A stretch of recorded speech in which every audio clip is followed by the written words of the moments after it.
If you want to remember something, you just have to revise it again and again. But do you know why this actually works? So, let me tell you something. हमारे brain में दो regions होते हैं, एक hippocampus और एक होता है नियोकॉर्टेक्स. सो नियोकॉर्टेक्स का काम होता है बहुत सारी चीज़ों को स्टोर करके रखना.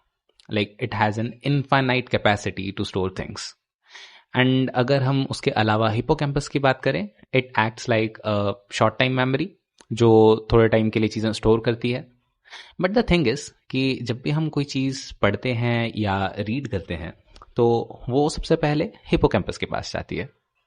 And hippocampus whenever we are resting वो ये सारी की सारी चीज़ें नियोकॉर्टेक्स में ट्रांसफ़र कर देता है.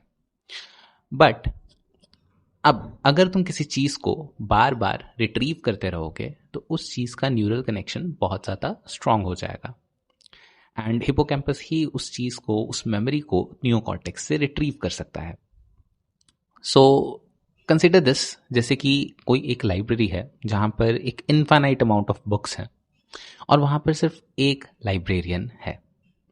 अब वो एक लाइब्रेरियन जो होगा वो सिर्फ उन बुक्स की पोजीशन ऑब्वियसली ज़्यादा बेटर याद रख पाएगा जो बुक्स बार बार उसे स्टोरेज से निकाल कर किसी को ला कर देनी हो.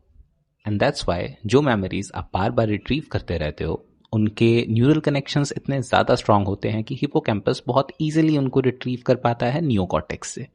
एंड जिन मेमोरीज को आप रिट्रीव नहीं करते हो वो मेमोरीज नियोकॉर्टेक्स में कहीं दूर स्टोर्ड रहती है एंड उनके कनेक्शंस इतने वीक हो जाते हैं कि हिपोकैम्पस उन्हें रिट्रीव ही नहीं कर पाता.